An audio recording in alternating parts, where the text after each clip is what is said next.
मैं तुहानूं डांके दी चोट ते कहना है कि पंजाब दे विच भारतीय जनता पार्टी की सरकार बनू। लोकां नूं इस गल दा पता लग गया। बीजेपी जिहड़ी आ सिखां नूं कदे बर्दाश्त ही नहीं करती। जे कोई वड्डा चेहरा आउंदा आ तां कहंदे उहनूं डंडे दे जोर ते लैके जांदे आ कि भाई आ जा जां तां आह ते जां आह। कोई पता नहीं कदों किसी नाल अलायंस हो जाए, कदों टुट जाए। मतलब हो सकदा नहीं। मैं तुहानूं एक गल कही भी ਜਿਹੜੇ ਲੋਕ ਸਾਡਾ ਵਿਰੋਧ ਕਰਦੇ ਸੀ ਅੱਜ ਉਹੀ ਲੋਕ ਸਾਨੂੰ ਕਹਿ ਰਹੇ ਨੇ ਕਿ ਜਦ ਅਸੀਂ ਭਾਰਤੀ ਜਨਤਾ ਪਾਰਟੀ ਦਾ ਮੈਂਬਰ ਬਣਨਾ ਹੈ। ਚੰਨੀ ਸਾਹਿਬ ਤਾਂ ਮੈਂ ਮੰਨਦੇ ਨਹੀਂ ਮੁੱਖ ਮੰਤਰੀ ਹੈ। ਮੁੱਖ ਮੰਤਰੀ ਦਾ ਨਵਜੋਤ ਸਿੰਘ ਸਿੱਧੂ ਬਣਿਆ ਬੈਠਾ ਇਹਨਾਂ ਦਾ। ਮੈਂ ਪਹਿਲੀ ਵਾਰ ਦੇਖਿਆ ਆਪਣੀ 30 ਸਾਲਾਂ ਦੀ ਰਾਜਨੀਤੀ 'ਚ ਔਰ ਪਾਰਟੀ ਦਾ ਪ੍ਰਧਾਨ ਉਹਦੀ ਹਵਾ ਕੱਢ ਦਿੰਦਾ ਨਹੀਂ ਜੀ ਇਹਦਾ ਨਹੀਂ ਹੋਊਗਾ, ਪੈਸੇ ਨਹੀਂਗਾ। ਮੈਨੂੰ ਇੱਕ ਵੀ ਸਿਲੰਡਰ ਗੈਸ ਪਿੱਛੇ ਲੈਣ ਲੱਗੀ ਦਿਖਾ ਦਿਓ ਤੇ ਇਹ ਇੱਕ ਚੰਗੀ ਨੀਤੀ ਦੀ ਗੱਲ ਹੈ ਨਾ। ਪਰ ਲੈਣ ਤਾਂ ਮਹਿੰਗਾਈ ਕਰਕੇ ਵੀ ਘਟੀ ਹੋ ਸਕਦੀ ਹੈ ਕਿ ਲੋਕ ਨਹੀਂ ਬਿਲਕੁਲ ਨਹੀਂ। ਕੋਈ ਚੀਜ਼ ਹੱਲ ਕਰਨੀ ਹੋਵੇ ਤਾਂ ਸਮਾਂ 2 ਦਿਨਾਂ ਦਾ ਬਹੁਤ ਹੁੰਦਾ, ਪਰ 2 ਸਾਲ ਮਿਲੇ ਉਦੋਂ ਤੁਸੀਂ ਕੀ ਕੀਤਾ? ਦੇਖੋ ਉਸ ਸਮੇਂ ਕੀ ਹੋਇਆ। 15 ਲੱਖ ਹਰ ਇੱਕ ਦੇ ਖਾਤੇ ਦੇ ਵਿੱਚ ਆਉ। ਲੋਕ ਕਹਿੰਦੇ ਯਾਰ ਹਜੇ ਤਾਂ ਸਾਡੇ ਖਾਤਿਆਂ ਦੇ ਵਿੱਚ ਆਈ ਨਹੀਂ। ਇਹ ਚੀਜ਼ ਤੇ ਟਰੋਲ ਬੜਾ ਹੁੰਦਾ। ਦੇਖੋ ਭਰਾ ਜੀ, ਮੈਂ ਤੁਹਾਨੂੰ ਦਾਅਵੇ ਨਾਲ ਕਹਿ ਸਕਦਾ ਕਿ ਤੁਸੀਂ ਕੋਈ ਵੀਡੀਓ ਕੱਢ ਕੇ ਦਿਖਾ ਦਿਓ ਜਿੱਥੇ ਉਹਨਾਂ ਨੇ ਕਿਹਾ ਕਿ ਮੈਂ 15 ਲੱਖ ਖਾਤਿਆਂ 'ਚ ਪਾਉਂਗਾ। ਇੱਕ ਚਮਚਾ ਖਾ ਕੇ ਕੋਈ ਕੰਮ ਕਰਦਾ ਹੈ, ਤੁਸੀਂ ਉਹਨਾਂ ਨੂੰ ਫੜ ਕੇ ਬਲੈਕੀਏ ਬਣਾ ਦਿੰਦੇ ਹੋ। ਲੇਕਿਨ ਤੁਹਾਡੇ ਵੱਡੇ ਮਗਰਮੱਛ ਕਿੱਥੇ ਹੈ? ਇਸ ਗੱਲ ਤੇ ਝਾੜ ਪਈ। ਉਹ ਉਜਵਲ ਯੋਜਨਾ ਦੀ ਸਿਲੰਡਰ ਮੁਫਤ ਦਿੱਤੇ ਗਏ, ਪਰ ਸਿਲੰਡਰ ਮੁਫਤ ਦਿੱਤੇ ਪਰ ਗੈਸ ਦਾ ਰੇਟ ਤਾਂ ਉੱਤੇ ਕਰਤਾ। ਸਿਲੰਡਰ ਪ੍ਰਭਾਵ ਕਿਹੜਾ? ਇੱਕ ਗੱਲ ਹੋਰ ਵੀ ਰਿਪੋਰਟ ਨਿਕਲ ਕੇ ਸਾਹਮਣੇ ਹੈ ਕਿ ਜਿਨ੍ਹਾਂ ਨੂੰ ਮੁਫਤ ਦੇ ਵਿੱਚ ਸਿਲੰਡਰ ਵੰਡੇ ਗਏ ਆ ਉਹਨਾਂ ਕੋਲ ਇੰਨੇ ਪੈਸੇ ਤਾਂ ਹੈ ਨਹੀਂ। ਉਹ ਜਿਹੜੇ ਸਿਲੰਡਰ ਆ ਉਹ ਕਬਾੜ ਦੇ ਵਿੱਚ ਵੇਚ ਰਿਹਾ ਕਿ 4 ਪੈਸੇ ਸਾਨੂੰ ਆ ਜਾਣ। ਸਿਲੰਡਰ ਮੰਨਦੇ ਆ ਕਿ ਸਿਲੰਡਰ ਦੇਤੇ, ਪਰ ਰੇਟ ਤਾਂ ਕਿੱਥੇ ਤੱਕ ਚੱਕ। ਦੇਖੋ ਹਰ ਗੱਲ ਦਾ ਇੱਕ ਤਰਕ ਹੁੰਦਾ ਜੀ। ਦਿਆਲਦਾਸ ਸੋਢੀ ਜਿਹੜੇ ਆ ਕਿੱਥੋਂ ਲੜ ਰਹੇ ਆ? ਦੇਖੋ ਮੈਂ ਤਾਂ ਭਾਰਤੀ ਜਨਤਾ ਪਾਰਟੀ ਦਾ ਇੱਕ ਵਫਾਦਾਰ ਸਿਪਾਹੀ ਹਾਂ। ਸਾਰੇ ਇਹ ਕਹਿੰਦੇ ਹੁੰਦੇ ਆ।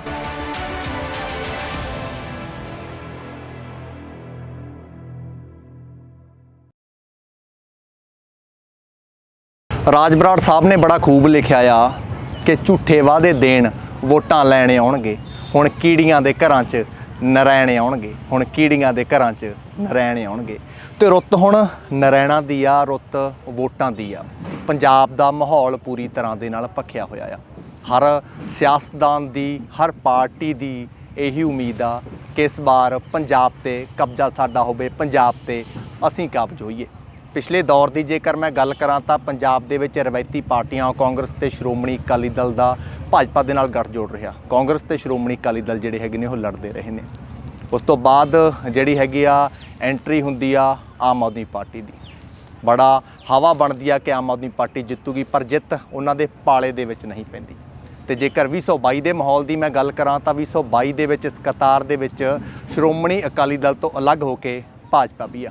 ਤੇ ਦਾਅਵੇਦਾਰੀ ਭਾਜਪਾ ਪੇਸ਼ ਕਰਦੀ ਹੈ ਕਿ 117 ਦੀ 117 ਸੀਟਾਂ ਅਸੀਂ ਆਪਣੇ ਖੇਮੇ ਦੇ ਵਿੱਚ, ਆਪਣੀ ਝੋਲੀ ਦੇ ਵਿੱਚ ਪਾਵਾਂਗੇ। ਇਸ ਦੇ ਬਾਰੇ ਗੱਲਬਾਤ ਜਿਹੜੀ ਅੱਜ ਕਰਾਂਗੇ। ਮੇਰੇ ਨਾਲ ਬੀਜੇਪੀ ਤੋਂ ਦਿਆਲਦਾਸ ਸੋਢੀ ਜੀ ਹੋਣਗੇ। ਸਭ ਤੋਂ ਪਹਿਲਾਂ ਸੋਢੀ ਸਾਹਿਬ ਦਾ ਸਵਾਗਤ ਕਰਦੇ ਹਾਂ। ਉਸ ਤੋਂ ਬਾਅਦ ਭਾਜਪਾ ਦੇ ਬਾਰੇ ਤੇ ਭਖਦੇ ਮਸਲਿਆਂ ਦੇ ਉੱਤੇ ਗੱਲਬਾਤ ਕਰਾਂਗੇ। ਸੋਢੀ ਸਾਹਿਬ ਸਭ ਤੋਂ ਪਹਿਲਾਂ ਸਵਾਗਤ ਹੈ। ਮੇਰੇ ਵੱਲੋਂ ਸਾਰੇ ਆਰਐਮਬੀ ਦੇ ਜਿਹੜੇ ਦਰਸ਼ਕ ਨੇ ਉਹਨਾਂ ਨੂੰ ਸਤਿ ਸ਼੍ਰੀ ਅਕਾਲ। ਸੋਢੀ ਸਾਹਿਬ ਸਭ ਤੋਂ ਪਹਿਲਾਂ ਤਾਂ ਕੀ ਦੇਖ ਰਹੀ ਆ ਪੰਜਾਬ ਦੇ ਵੱਲ ਭਾਜਪਾ ਜਿਹੜੀ ਆ, ਕਿਵੇਂ ਦੇਖ ਰਹੀ ਆ 2022 ਦੀ ਜੇਕਰ ਮੈਂ ਗੱਲ ਕਰਾਂ 2022 ਦੇ ਵਿੱਚ? ਦੇਖੋ ਭਾਰਤੀ ਜਨਤਾ ਪਾਰਟੀ ਇੱਕ ਨੈਸ਼ਨਲ ਪਾਰਟੀ ਹੈ ਔਰ ਭਾਰਤੀ ਜਨਤਾ ਪਾਰਟੀ ਦੇਸ਼ ਦੇ ਵਿੱਚ ਸਾਰੀਆਂ ਪਾਰਟੀਆਂ ਤੋਂ ਵੱਡੀ ਹੈ, ਜਿਹਦੀ ਕਿ ਲਗਭਗ 24 ਕਰੋੜ ਤੋਂ ਉੱਪਰ ਜਿਹੜੀ ਹੈਗੀ ਹੈ ਸਾਡੀ ਮੈਂਬਰਸ਼ਿਪ ਹੈ। ਔਰ ਪੰਜਾਬ ਦੇ ਵਿੱਚ ਵੀ ਜਿਹੜੀ ਸਾਡੀ ਮੈਂਬਰਸ਼ਿਪ ਹੈ ਉਹ ਲਗਭਗ 30 ਲੱਖ ਦੇ ਕਰੀਬ ਹੈ।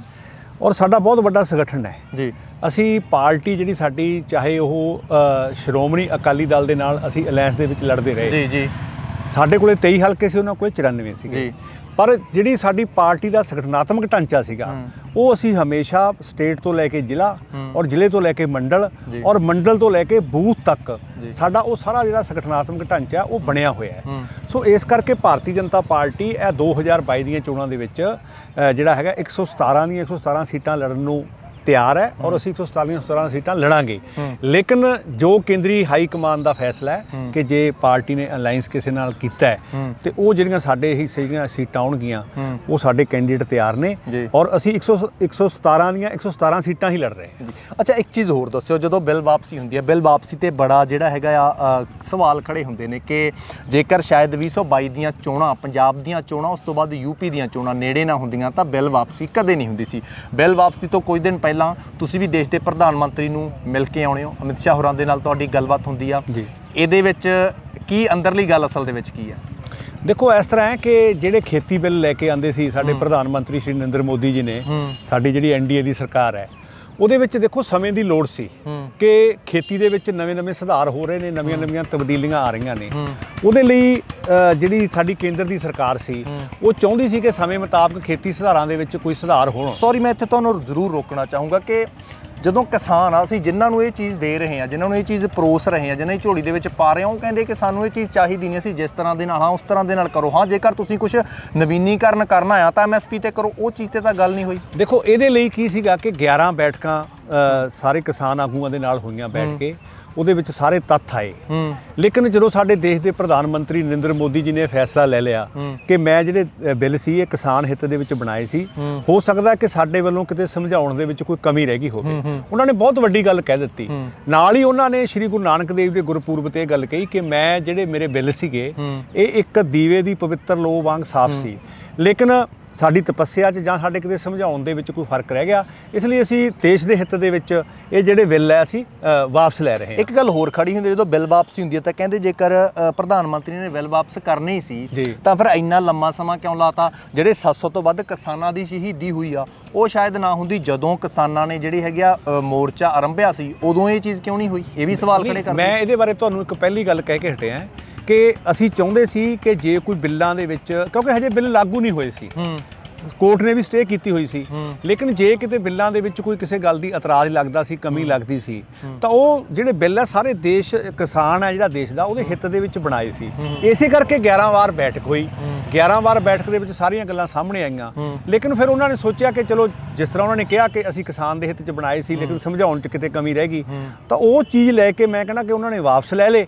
ਤੇ ਬਿੱਲ ਵਾਪਸ ਹੋਣ ਦੇ ਨਾਲ ਹਜੇ ਵੀ ਜਿਹੜੇ ਕਿਸਾਨ ਨੇ ਉਹਨਾਂ ਦੀਆਂ ਕਿਹੜੀਆਂ ਮੁਸ਼ਕਲਾਂ ਹੈ ਉਹ ਹਜੇ ਹੱਲ ਨਹੀਂ ਹੋਈਆਂ। ਹਜੇ ਸਾਡੀ ਪਾਰਟੀ, ਸਾਡੇ ਪ੍ਰਧਾਨ ਮੰਤਰੀ ਚਾਹੁੰਦੇ ਆ ਕਿ ਕਿਸਾਨਾਂ ਦੇ ਬਹੁਤ ਵੱਡੇ ਮਸਲੇ ਨੇ, ਖੇਤੀ ਨੂੰ ਬੜੀ ਤਰੱਕੀ ਵੱਲ ਲਿਜਾਣਾ ਹੈ, ਸਮੇਂ ਦੀ ਲੋੜ ਹੈ।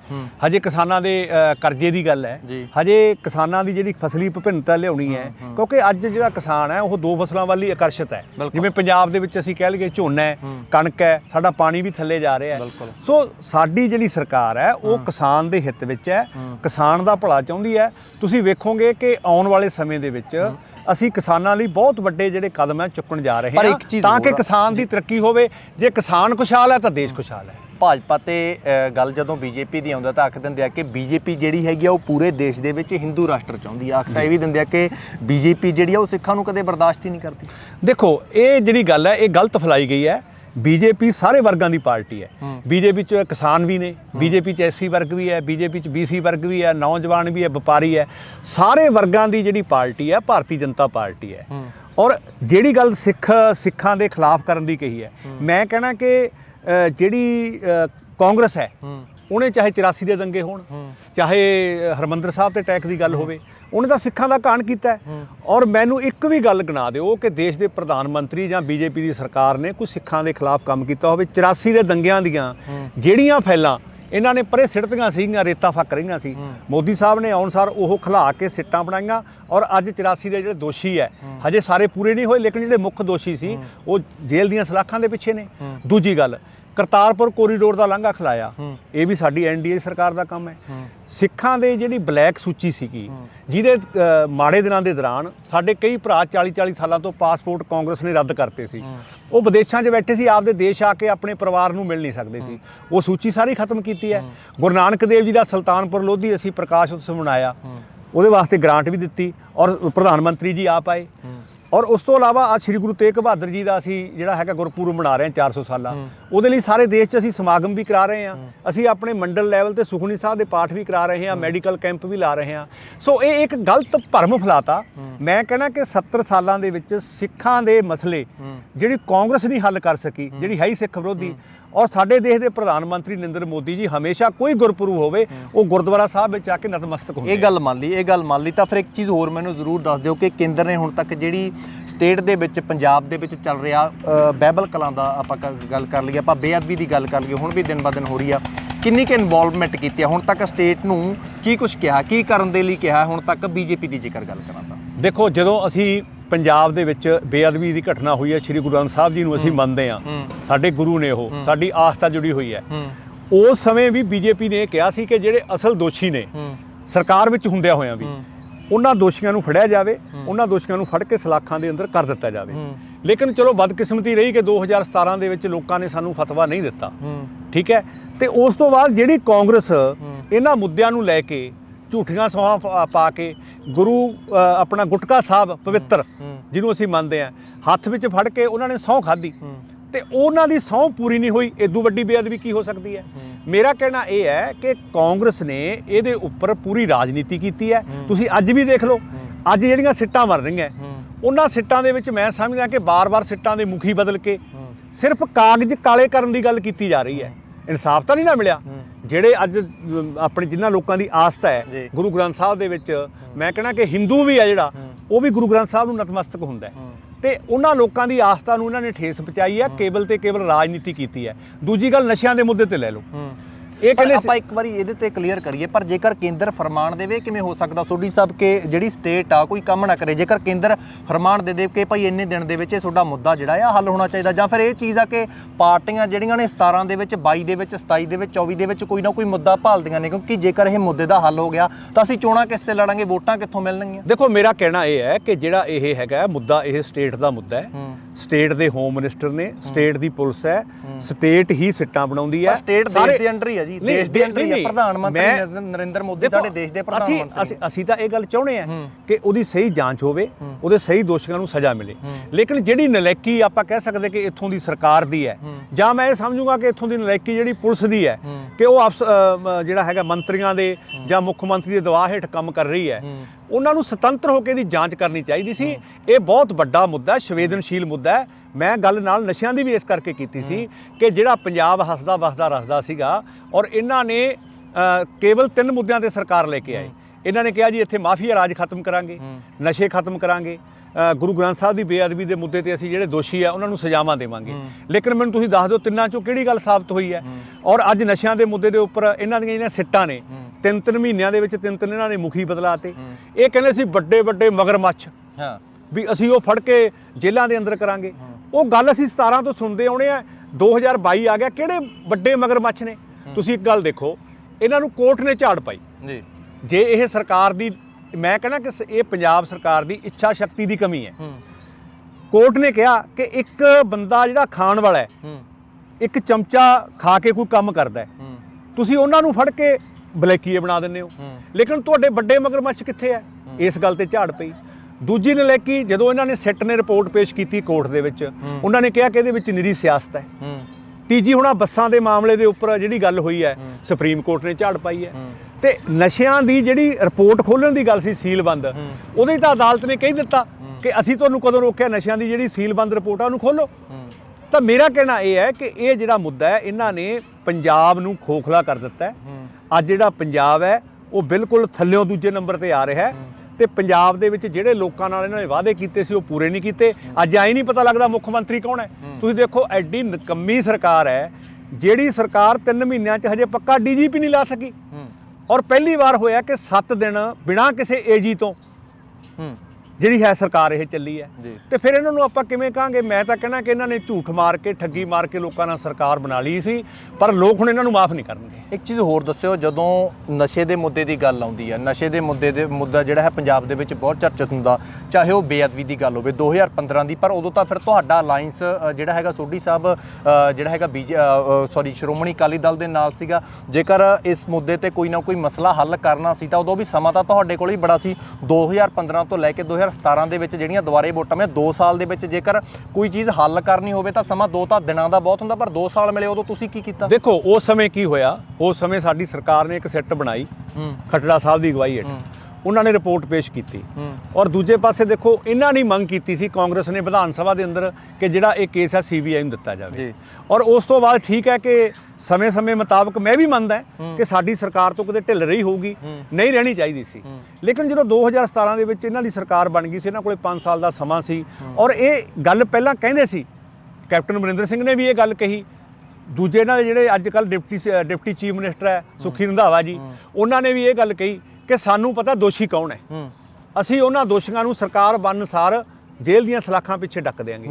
ਲੇਕਿਨ ਮੈਨੂੰ ਤਾਂ ਸਮਝ ਨਹੀਂ ਆਉਂਦੀ ਵੀ ਹਜੇ ਤੱਕ ਇਹਨਾਂ ਨੂੰ ਕਿਹੜੇ ਦੋਸ਼ੀ ਹੈ ਔਰ ਕਿੰਨੀ ਇਹਨਾਂ ਦੀ ਕਮਜ਼ੋਰੀ ਹੈ ਕਿ ਇੱਕ ਕੇਸ ਦੇ ਵਿੱਚ 3-3 ਵਾਰੀ ਜਿਹੜੇ ਡੇਰਾ ਪ੍ਰੇਮੀਆਂ ਦੇ ਉੱਪਰ ਸਿੱਟ ਨੇ ਰਿਪੋਰਟ ਕੀਤੀ ਸੀ ਵੀ ਇਹਨਾਂ ਨੇ ਬੇਅਦਬੀ ਕੀਤੀ ਹੈ, ਉਹਨਾਂ ਦੀਆਂ ਕੋਰਟ ਦੇ ਵਿੱਚੋਂ ਜ਼ਮਾਨਤਾਂ ਹੋ ਗਈਆਂ। ਜਾਂ ਤਾਂ ਇਹਨਾਂ ਦੀ ਇੱਛਾ ਸ਼ਕਤੀ ਦੀ ਘਾਟ ਹੈ ਤੇ ਜਾਂ ਫਿਰ ਇਹਨਾਂ ਕੋਲੇ ਮੈਂ ਸਮਝਦਾ ਕਿ ਜਿਹੜੇ ਇਹਨਾਂ ਨੇ ਆਹ ਏਜੀ ਵਗੈਰਾ ਲਾਏ ਆ, ਵਕੀਲ ਲਾਏ ਆ, ਉਹਨਾਂ ਦੀ ਬਹੁਤ ਵੱਡੀ ਕਮੀ ਹੈ। ਇੱਕ ਚੀਜ਼ ਹੋਰ ਦੱਸੋ, ਸ਼੍ਰੋਮਣੀ ਅਕਾਲੀ ਦਲ ਦੇ ਨਾਲ ਤੁਹਾਡਾ ਜਦੋਂ ਗੱਠਜੋੜ ਟੁੱਟਦਾ ਕੀ ਮੰਨਦੇ ਹੋ ਕਿ ਕਿਸ ਤਰ੍ਹਾਂ ਦੀ ਗਿਰਾਵਟ ਤੁਹਾਡੀ ਪਾਰਟੀ ਦੇ ਵਿੱਚ ਆਈ, ਕਿਸ ਤਰ੍ਹਾਂ ਦਾ ਨੁਕਸਾਨ 2022 ਦੇ ਵਿੱਚ ਝੱਲਣਾ ਪੈ ਸਕਦਾ ਗੱਠਜੋੜ ਟੁੱਟਣ ਦੇ ਨਾਲ?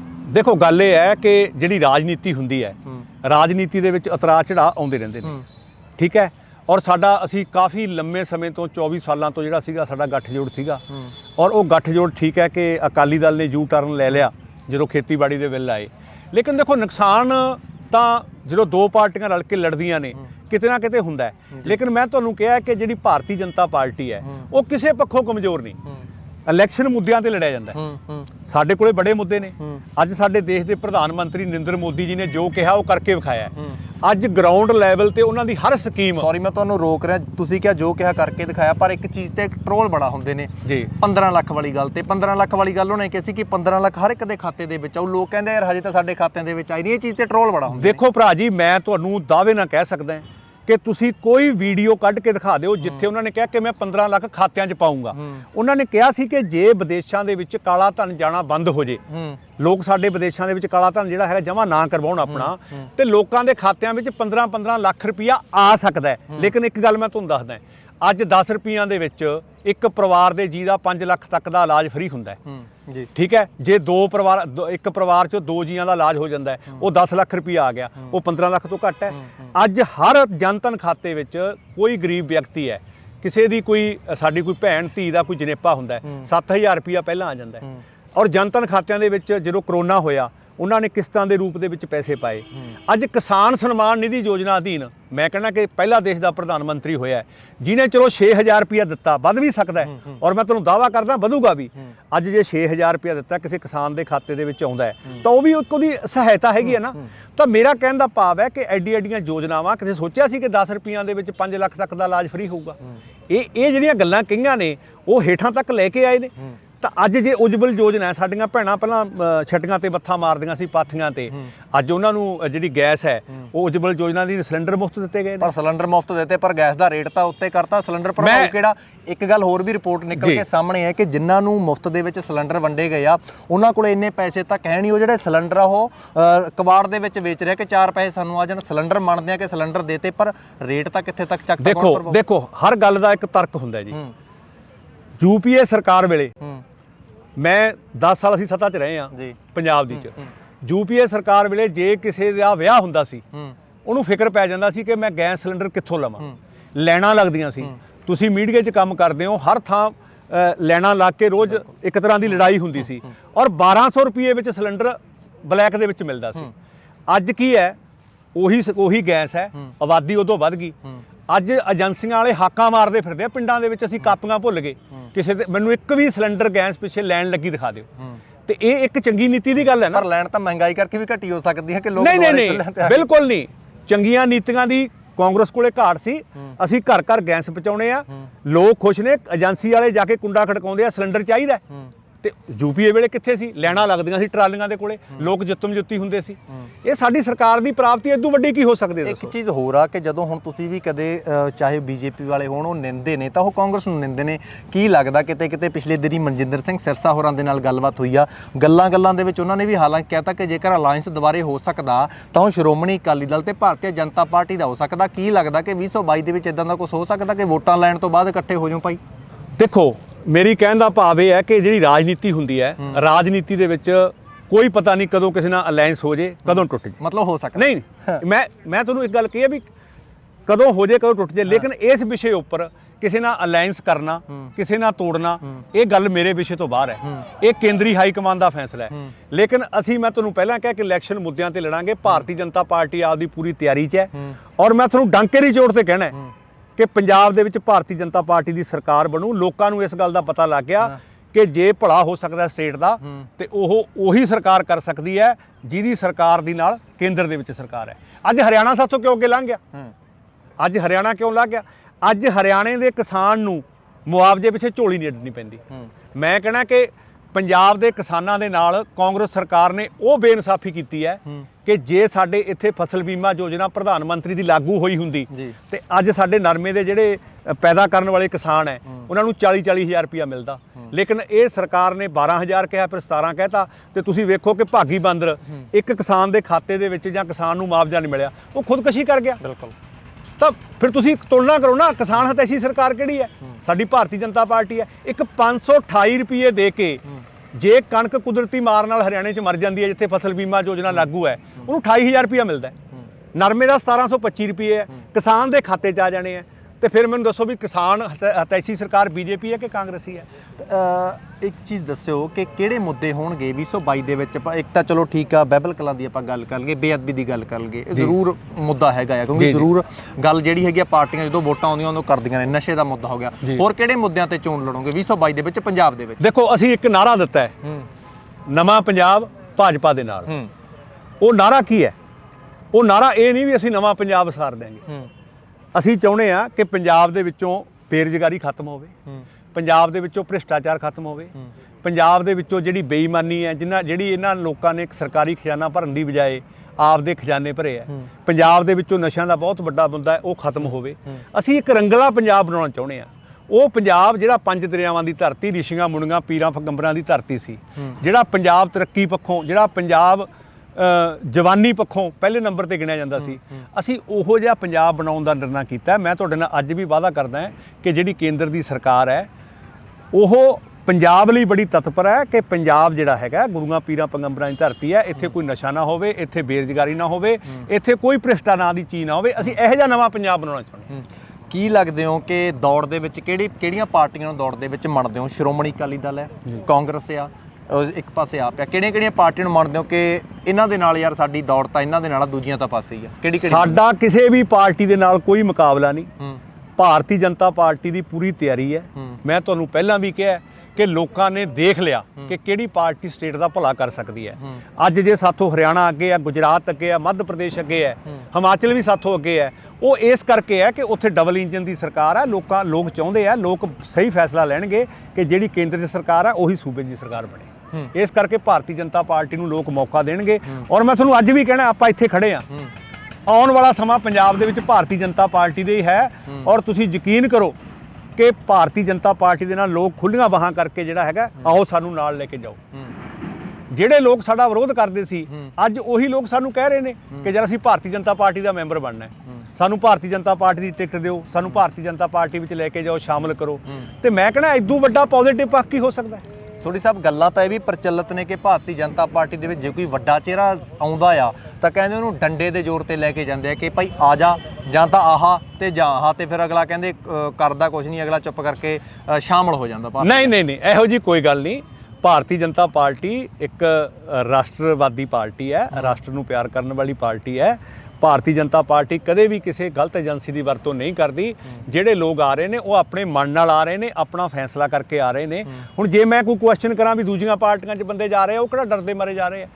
ਜੇ ਕਿਸੇ ਨੇ ਬੇਈਮਾਨੀ ਕੀਤੀ ਹੈ, ਜੇ ਕਿਸੇ ਨੇ ਕੋਈ ਕਾਲਾ ਧਨ ਕਮਾਇਆ ਹੈ, ਜੇ ਕਿਸੇ ਨੇ ਕੋਈ ਭ੍ਰਿਸ਼ਟਾਚਾਰ ਕੀਤਾ ਹੈ, ਦੇਖੋ ਉਹਦੇ ਸਬੂਤਾਂ ਦੇ ਆਧਾਰ ਦੇ ਉੱਤੇ ਏਜੰਸੀਆਂ ਨੇ ਰੇਡ ਮਾਰਨੀ, ਉਹਨਾਂ ਨੇ ਆਪਣੀ ਕਾਨੂੰਨੀ ਕਾਰਵਾਈ ਕਰਨੀ, ਉਹ ਇੱਕ ਅਲੱਗ ਵਿਸ਼ਾ ਹੈ। ਲੇਕਿਨ ਮੈਂ ਤੁਹਾਨੂੰ ਯਕੀਨ ਦਿੰਦਾ ਕਿ ਭਾਰਤੀ ਜਨਤਾ ਪਾਰਟੀ ਕਦੇ ਵੀ ਅਜਿਹਾ ਕਦਮ ਨਹੀਂ ਕਰਦੀ ਕਿ ਜਿਹਦੇ ਨਾਲ ਸਾਡੀ ਕੋਈ ਬਦਨਾਮੀ ਹੋਵੇ। ਨਾ ਹੀ ਅਸੀਂ ਕਿਸੇ ਤੇ ਕੋਈ ਪ੍ਰੈਸ਼ਰ ਪਾਉਣੇ ਆ, ਆਪਣੇ ਆਪ ਹੀ ਲੋਕ ਆ ਰਹੇ ਨੇ, ਕੋਈ ਇਹੋ ਜਿਹੀ ਗੱਲ। ਸੀਐਮ ਦੇ ਚਿਹਰੇ ਦੀ ਗੱਲ ਤੇ ਜਿਹੜਾ ਰੇੜਕਾ ਸਾਰੀ ਪਾਰਟੀ ਦਾ, ਹਰ ਪਾਰਟੀ ਦਾ ਹੀ ਅੜਿਆ ਹੋਇਆ, ਚਾਹੇ ਕਾਂਗਰਸ ਦੀ ਗੱਲ ਕਰ ਲਈਏ, ਸ਼੍ਰੋਮਣੀ ਅਕਾਲੀ ਦਲ ਤਾਂ ਲਗਭਗ ਕਲੀਅਰ ਹੀ ਆ, ਆਮ ਆਦਮੀ ਪਾਰਟੀ ਦੀ ਗੱਲ ਕਰ ਲਈਏ, ਬੀਜੇਪੀ ਦੀ ਗੱਲ ਕਰ ਲਈਏ, ਤਾਂ ਕੌਣ ਹੋ ਸਕਦੇ ਨੇ ਸੀਐਮ ਦਾ ਚਿਹਰਾ? ਦੇਖੋ, ਭਾਰਤੀ ਜਨਤਾ ਪਾਰਟੀ, ਮੈਂ ਤੁਹਾਨੂੰ ਪਹਿਲਾਂ ਵੀ ਕਿਹਾ ਕਿ ਸਾਰੇ ਵਰਗਾਂ ਦੀ ਪਾਰਟੀ ਹੈ।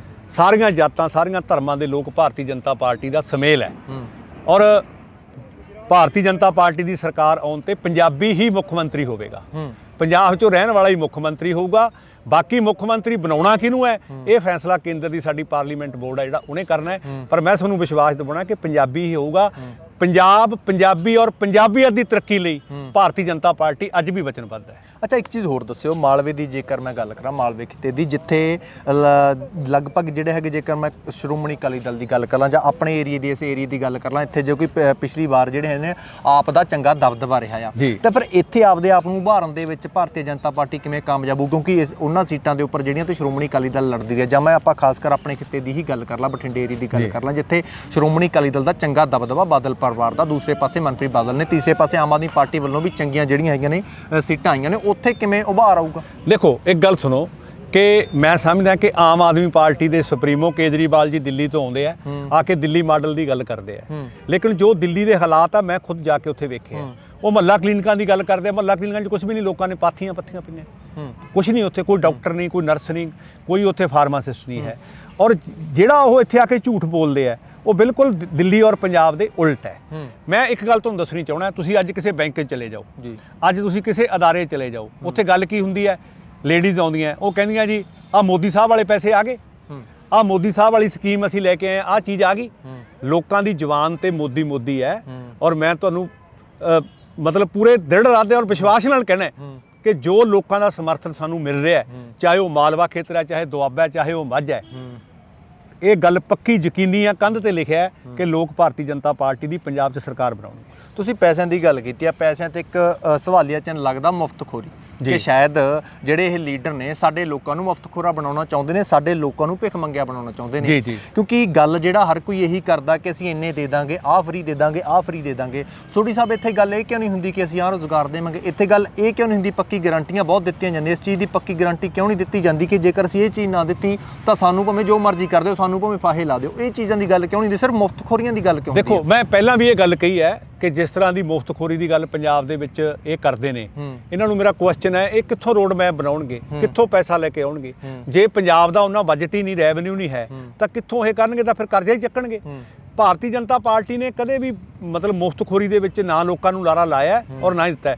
ਅਸੀਂ ਹਮੇਸ਼ਾ ਇਹ ਕਹਿੰਦੇ ਆ ਕਿ ਅਸੀਂ ਜਿਹੜਾ ਹੈਗਾ ਸਾਰੀ ਗੱਲ ਹੈ ਉਹ ਯਕੀਨੀ ਬਣਾਵਾਂਗੇ, ਰੁਜ਼ਗਾਰ ਦੀ ਯਕੀਨੀ ਦੀ ਗਰੰਟੀ ਬਣਾਵਾਂਗੇ, ਔਰ ਜਿਹੜੀ ਤਰੱਕੀ ਦੀ ਗੱਲ ਹੈ ਉਹਦੇ ਲਈ ਵੀ ਅਸੀਂ ਕੇਂਦਰ ਦੇ ਨਾਲ ਮਿਲ ਕੇ, ਜਦੋਂ ਪੰਜਾਬ 'ਚ ਸਰਕਾਰ ਬਣਦੀ ਹੈ, ਅਸੀਂ ਪੂਰਾ ਪੰਜਾਬ ਨੂੰ ਉੱਚਾ ਚੁੱਕਣ ਤੇ ਬੁਲੰਦੀਆਂ ਲਿਜਾਣ ਤੇ ਆਪਣਾ ਪੂਰਾ ਤਨ ਬਣ ਲਾਵਾਂਗੇ। ਅੱਛਾ, ਇੱਕ ਚੀਜ਼ ਹੋਰ ਦੱਸਿਓ, ਜਦੋਂ ਤੋਂ ਕਾਨੂੰਨ ਜਿਹੜੇ ਹੈਗੇ ਵਾਪਸ ਹੋਏ ਆ, ਸਥਿਤੀ ਜੇਕਰ ਮੈਂ ਪੰਜਾਬ ਦੀ ਗੱਲ ਕਰਾਂ, ਹਰਿਆਣਾ ਦੀ ਅਲੱਗ ਆ, ਪੰਜਾਬ ਦੀ ਗੱਲ ਕਰਾਂ, ਕਾਨੂੰਨ ਵਾਪਸੀ ਤੋਂ ਬਾਅਦ ਪਾਰਟੀ ਦੀ ਸਥਿਤੀ ਪੰਜਾਬ ਦੇ ਵਿੱਚ ਜਿਹੜੀ ਆ ਕਿਸ ਤਰ੍ਹਾਂ ਦਾ ਬਦਲਾਅ ਆਇਆ ਆ?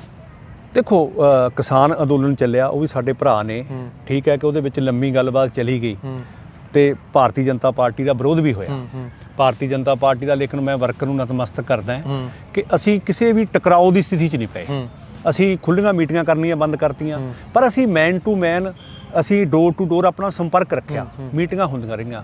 ਤਾਂ ਮੇਰਾ ਕਹਿਣ ਦਾ ਭਾਵ ਇਹ ਹੈ ਕਿ ਅਸੀਂ ਅਮਨ ਸ਼ਾਂਤੀ ਬਹਾਲੀ ਜਿਹੜੀ ਹੈਗੀ ਹੈ ਲਿਆਉਣ ਲਈ, ਜਾਂ ਅਮਨ ਸ਼ਾਂਤੀ ਲਈ ਪਾਰਟੀ ਨੇ ਸਾਡੀਆਂ ਨੇ ਕੁਰਬਾਨੀਆਂ ਵੀ ਬਹੁਤ ਦਿੱਤੀਆਂ।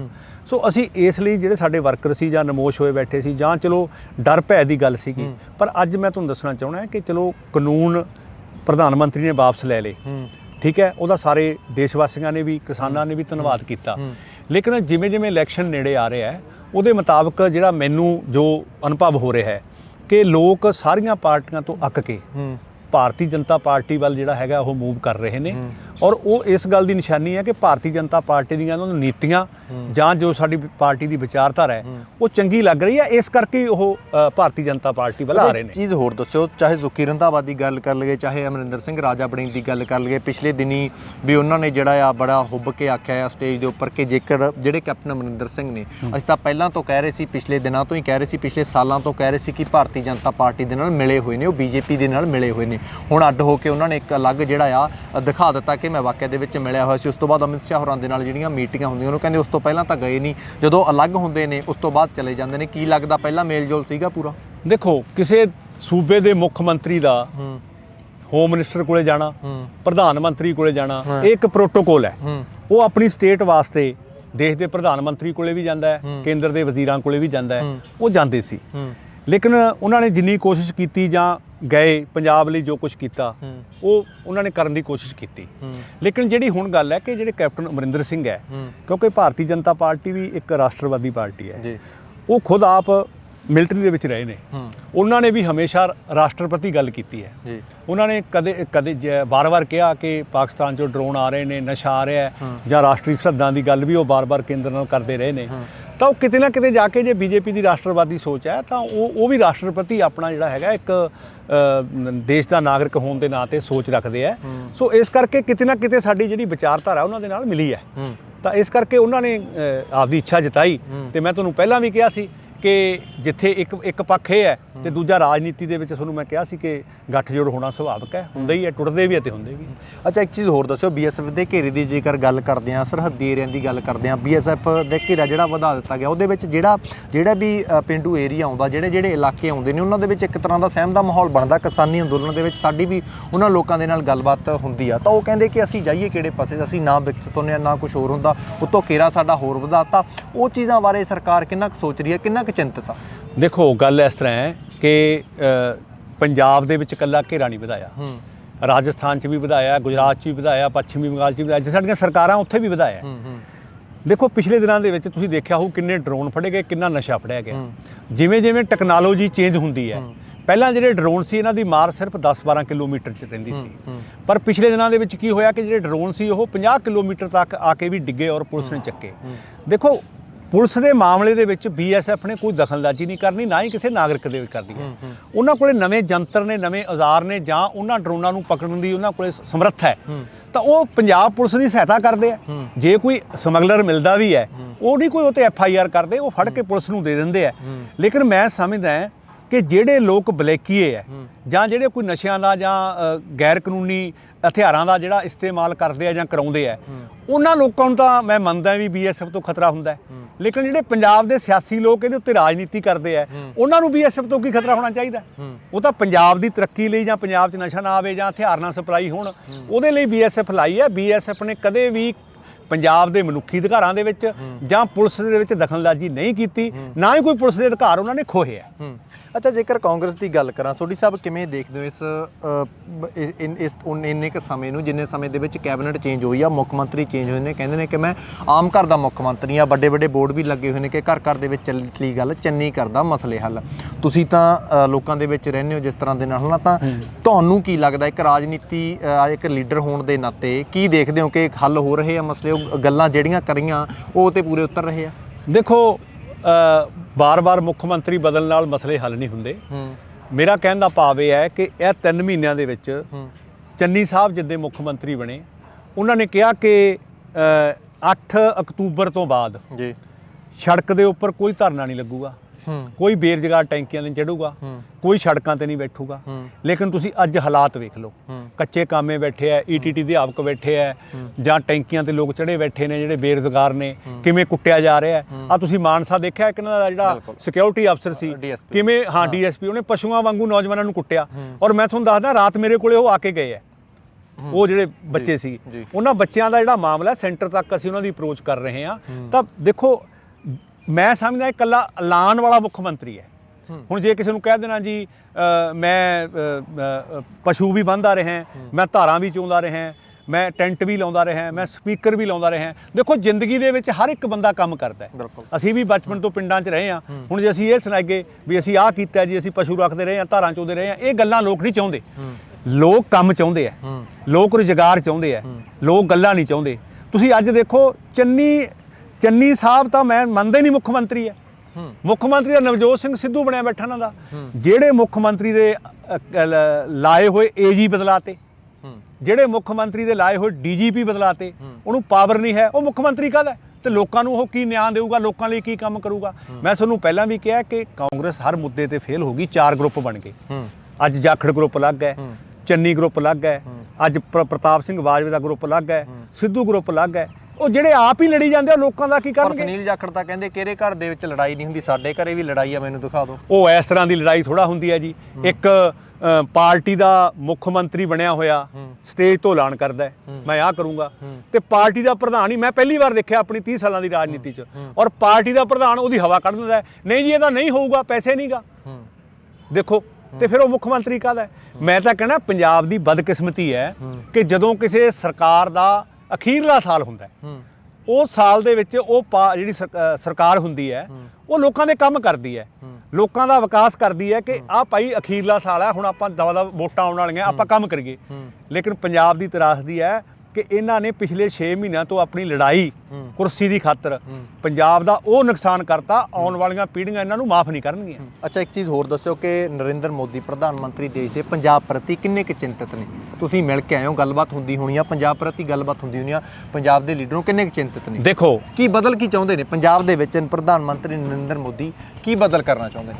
ਦੇਖੋ ਮੈਂ ਤੁਹਾਨੂੰ ਦੱਸਣਾ ਚਾਹੁੰਦਾ ਜਿਹੜੇ ਸਾਡੇ ਦੇਸ਼ ਦੇ ਪ੍ਰਧਾਨ ਮੰਤਰੀ ਨਰਿੰਦਰ ਮੋਦੀ ਜੀ ਹੈ, ਉਹਨਾਂ ਦਾ ਘੱਟੋ ਘੱਟ 6-7 ਸਾਲ ਪੰਜਾਬ ਦੇ ਵਿੱਚ ਰਹੇ ਹੈ ਔਰ ਪੰਜਾਬ ਦੇ ਇੱਥੋਂ ਦਾ ਉਹਨਾਂ ਨੇ ਅੰਨ ਪਾਣੀ ਵੀ ਲਿਆ, ਲੇਕਿਨ ਉਹਨਾਂ ਦੀ ਚਿੰਤਾ ਇਹ ਹੈ ਕਿ ਪੰਜਾਬ ਸਰਹੱਦੀ ਸੂਬਾ ਹੈ ਔਰ ਪੰਜਾਬ ਦੇ ਵਿੱਚ ਜਿਹੜੀ ਪਹਿਲਾਂ ਜਵਾਨੀ ਰੁਲੀ ਹੈ, ਇੱਕ ਉਹਨਾਂ ਦੀ ਬਹੁਤ ਵੱਡੀ ਚਿੰਤਾ ਹੈ ਜੋ ਉਹਨਾਂ ਨੇ ਜ਼ਾਹਰ ਕੀਤੀ ਹੈ ਕਿ ਅਸੀਂ ਇਹੋ ਜਿਹਾ ਸਿਸਟਮ ਬਣਾ ਰਹੇ ਹਾਂ ਕਿ ਜਿਹੜੇ ਸਾਡੇ ਬੱਚੇ ਹੈ ਬਾਹਰ ਨੂੰ ਤੁਰੇ ਜਾ ਰਹੇ ਹੈ, ਉਹਨਾਂ ਖਾਤਰ ਅਸੀਂ ਇੰਨੇ ਰੁਜ਼ਗਾਰ ਪੈਦਾ ਕਰੀਏ ਕਿ ਉਹ ਬਾਹਰ ਨਾ ਜਾਣ। ਦੂਜੀ ਗੱਲ ਖਾਸ ਤੌਰ ਤੇ ਜੋ ਉਹਨਾਂ ਦੇ ਅੰਗੇਸਟ ਗੱਲ ਕੀ ਗਈ ਹੈ ਸਿੱਖ ਧਰਮ ਦੇ ਖਿਲਾਫ ਵਾਲੀ, ਮੈਂ ਕਹਿੰਦਾ ਕਿ ਜਿੰਨਾ ਸਿੱਖ ਧਰਮ ਦਾ ਸਤਿਕਾਰ ਨਰਿੰਦਰ ਮੋਦੀ ਜੀ ਕਰਦੇ ਨੇ ਉਹਨਾਂ ਹੋ ਸਕਦਾ ਅਸੀਂ ਘੱਟ ਕਰਦੇ ਹੋਈਏ, ਯਾਨੀ ਕਿ ਉਹਨਾਂ ਦੀ ਜਿਹੜੀ ਭਾਵਨਾ ਹੈ ਉਹ ਸਾਥੋਂ ਵੀ ਕਿਤੋਂ ਵੱਧ ਭਾਵਨਾ ਹੈ। ਸਾਡੇ ਤਾਂ ਹੈ ਹੀ ਹੈ, ਅਸੀਂ ਪੰਜਾਬ ਦੇ ਰਹਿਣ ਵਾਲੇ ਹਾਂ, ਅਸੀਂ ਜਿਹੜਾ ਹੈਗਾ ਗੁਰੂ ਗ੍ਰੰਥ ਸਾਹਿਬ ਨੂੰ ਉਹਦਾ ਗੁਰੂ ਮੰਨਦੇ ਹਾਂ, ਸਾਰੇ ਧਰਮਾਂ ਦਾ ਸਤਿਕਾਰ ਕਰਦੇ ਹਾਂ, ਲੇਕਿਨ ਜੋ ਉਹਨਾਂ ਦੀ ਸ਼ਰਧਾ ਸਿੱਖ ਧਰਮ ਪ੍ਰਤੀ, ਗੁਰੂਆਂ ਪ੍ਰਤੀ, ਔਰ ਜੋ ਉਹ ਬਾਣੀ ਦੇ ਵਿੱਚੋਂ ਵੀ ਸ਼ਲੋਕ ਪੜ੍ਹ ਕੇ ਜਿਹੜਾ ਗੱਲ ਕਰਦੇ ਆ, ਤੇ ਮੈਂ ਸਮਝਦਾ ਪੰਜਾਬ ਪ੍ਰਤੀ ਬਹੁਤ ਚਿੰਤਤ ਨੇ ਔਰ ਮੈਂ ਲੋਕਾਂ ਨੂੰ ਅਪੀਲ ਕਰਦਾ ਤੁਹਾਡੇ ਮਾਧਿਅਮ ਰਾਹੀਂ ਕਿ ਪੰਜਾਬ ਦੇ ਵਿੱਚ ਭਾਰਤੀ ਜਨਤਾ ਪਾਰਟੀ ਨੂੰ ਮੌਕਾ ਦਿਓ। ਅਸੀਂ ਤੁਹਾਡੇ ਨਾਲ ਵਿਸ਼ਵਾਸ ਕਰਦੇ ਹਾਂ ਕਿ ਪੰਜਾਬ ਦੀ ਨੁਹਾਰ ਬਦਲ ਦੇਣਗੇ। ਵੋਟ ਦੀ ਜੇਕਰ ਮੈਂ ਗੱਲ ਕਰਾਂ, ਪੰਜਾਬ ਦੇ ਲੋਕ ਭਾਰਤੀ ਜਨਤਾ ਪਾਰਟੀ ਨੂੰ ਵੋਟ ਕਿਉਂ ਪਾਉਣ?